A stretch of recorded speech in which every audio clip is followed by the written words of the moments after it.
J'ai choisi de raconter l'histoire du CRISPR-Cas9, depuis l'identification des séquences CRISPR jusqu'à la mise au point du CRISPR-Cas9 en tant qu'outil scientifique de biologie moléculaire, parce que c'est une histoire scientifique récente, bien documentée, mais surtout parce que c'est une histoire qui montre comment se font les découvertes scientifiques aujourd'hui.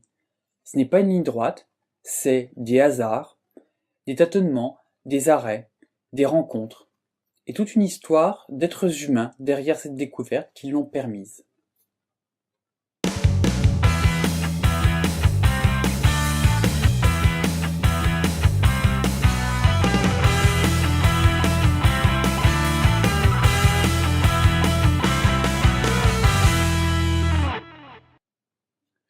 Tout commence avec la découverte par une équipe japonaise dirigée par le professeur Ishino de séquences répétées au sein du génome de la bactérie Escherichia coli.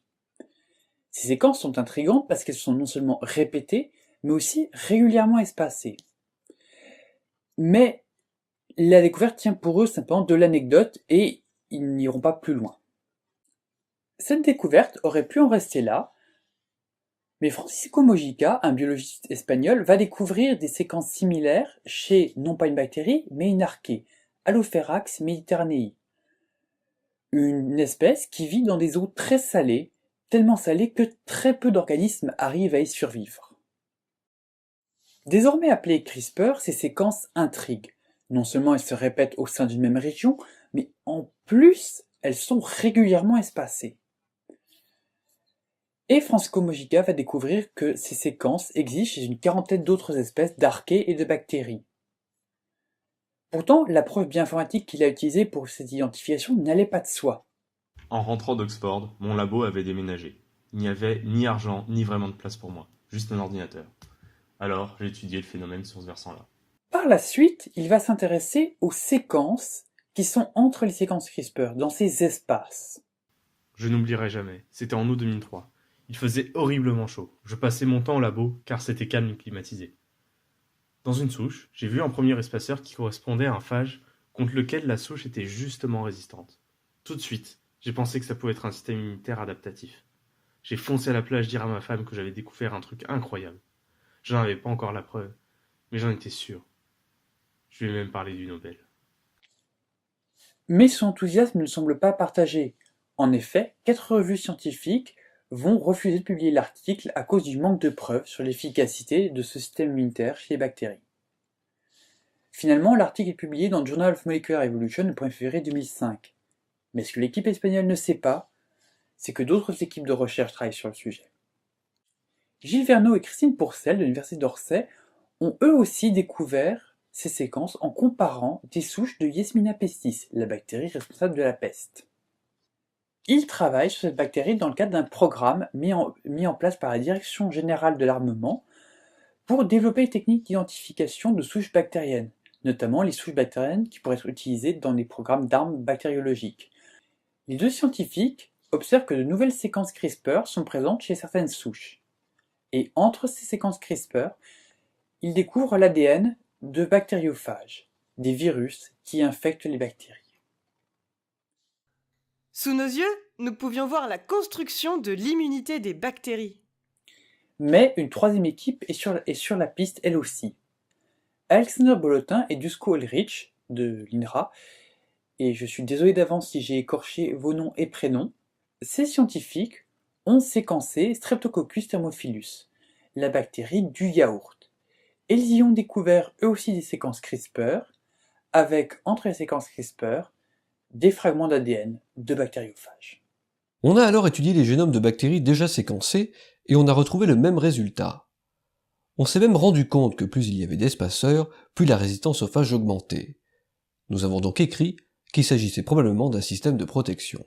Mais encore faut-il prouver l'efficacité de ce supposé système immunitaire de bactéries. Et là, je vais mettre sérieusement à envisager l'hypothèse d'une malédiction, parce qu'aucune des équipes ne va réussir. Francis Mojica ne parviendra pas à prouver l'efficacité de ce système immunitaire, puisqu'en fait la bactérie Escherichia coli dispose d'un autre système immunitaire. Pour Alexander Bolotin et Dusko Ulrich, ils n'ont pas assez de bactéries et de virus pour faire leurs tests. et surtout ils n'ont pas les financements nécessaires pour les acquérir. Du coup, ils vont essayer de se rapprocher d'entreprises pour se faire financer. L'entreprise Danisco, une entreprise de biotechnologie, va refuser.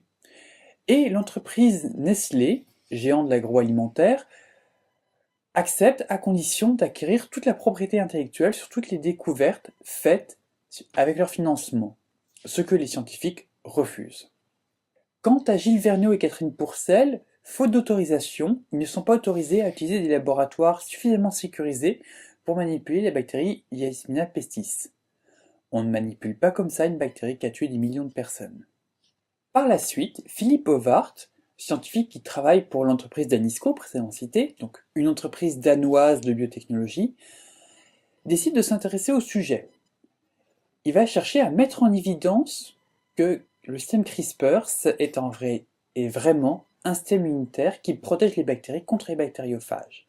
L'entreprise pourrait alors utiliser CRISPR pour doper l'immunité de ces bactéries contre les bactériophages et donc vendre des bactéries qui servent à la production de fromage ou de yaourt plus résistantes aux bactériophages.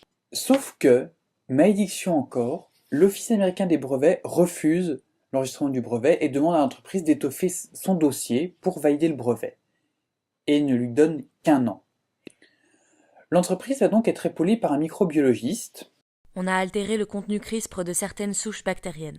Quand on ajoutait l'ADN phagique, on vaccinait la cellule. A l'inverse, quand on le retirait, la bactérie perdait sa protection. Et quand on échangeait les espaceurs entre deux bactéries, on échangeait aussi leur résistance. En août 2006, l'Office américain des brevets accepte le dépôt du brevet. Et en mars 2007, l'équipe publie un article montrant le rôle des séquences CRISPR en tant que système immunitaire des bactéries pour se défendre contre les virus bactériophages. Je n'y croyais pas vraiment. Un papier sur la bactérie du yaourt écrit par une boîte privée. Ce que je ne savais pas, c'est que Jill Banfield, une formidable scientifique de Berkeley, unanimement reconnue, avait envoyé un papier sur le même sujet 2 semaines avant. Le sien était moins complet. Grâce à elle, le nôtre a été pris. La révolution CRISPR est enclenchée et rapidement un grand nombre de scientifiques vont s'intéresser au sujet. Petit à petit, ils vont mettre en évidence le rôle de chaque composant, le fonctionnement global et les variations entre espèces. Et petit à petit va émerger une idée. Se servir des composants du système CRISPR pour modifier l'ADN. D'autres outils existent déjà pour découper l'ADN, notamment les nucléases à doigts de zinc. Mais ces molécules sont très chères, en effet, elles doivent être designées spécifiquement pour chaque séquence. Impossible de les réutiliser ensuite pour d'autres expériences. Plusieurs équipes ont commencé à travailler sur des dispositifs capables de couper l'ADN et utilisant les composants du système CRISPR. La méthode de travail est simple, purifier chaque élément, identifier son rôle et réassembler les éléments en ne gardant que l'essentiel. Ils mettent en évidence ainsi le rôle de chaque composant. Les ARN servent à reconnaître l'ADN cible, les séquences PAM permettent d'éviter au système de se retourner contre lui en attaquant l'ADN quand il est stocké dans le chromosome de la bactérie, et surtout ils mettent en évidence le rôle des protéines qui coupent l'ADN, notamment la fameuse Cas9 qui va couper l'ADN, mais aussi d'autres protéines qui vont servir à intégrer le système dans le chromosome bactérien, entre les fameuses séquences CRISPR.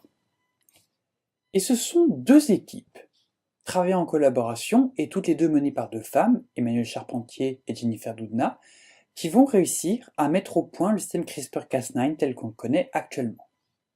Malgré la distance entre les 2 laboratoires, l'un étant en Californie, l'autre en Suède avec un collègue qui travaille en Autriche pour faire les manipulations à la paillasse, la collaboration se fait, notamment avec des outils comme Skype et des échanges d'échantillons par colis FedEx. Et parfois la malédiction frappe encore, notamment quand des colis, contenant des échantillons conservés dans la glace, sont coincés dans des aéroports. Leur article est finalement publié en juin 2012. Et il fallait faire vite parce qu'une autre équipe, franco-lituanienne cette fois, était aussi sur une piste et a voulu publier dès avril 2012. Sauf que pour cette équipe, la malédiction a encore frappé puisque la revue Cell, la prestigieuse revue Cell, a refusé de publier leur article pour, je cite, « manque de nouveautés ». Mais le dispositif de l'équipe franco-lituanienne était moins abouti, notamment parce qu'il utilisait 2 ARN, là où le CRISPR-Cas9 actuel n'en utilise qu'un. Le dispositif CRISPR-Cas9 sera encore amélioré, notamment par le professeur Feng Zhang du MIT, qui va améliorer la pénétration du dispositif dans le noyau des cellules. Emmanuelle Charpentier et Jennifer Doudna sont passées à la postérité comme les 2 inventrices du dispositif CRISPR-Cas9. Et depuis, ces 2 femmes accumulent les titres. 35, avec les titres honorifiques. À croire qu'il manque de candidats. Je ne savais pas qu'il existait autant de prix de recherche. Je ne compte plus. Ce n'est pas ça l'important. Peut-être que l'important c'est de voir enfin des femmes scientifiques reconnues immédiatement pour leurs travaux. N'est-ce pas Rosalind? Merci d'avoir regardé cette vidéo. D'abord j'espère beaucoup que vous l'avez appréciée.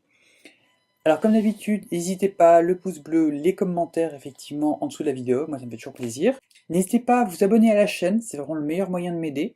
Et surtout de partager mes vidéos. N'hésitez surtout pas. On n'a pas encore fini avec le sujet du CRISPR-Cas9, mais on va reparler effectivement.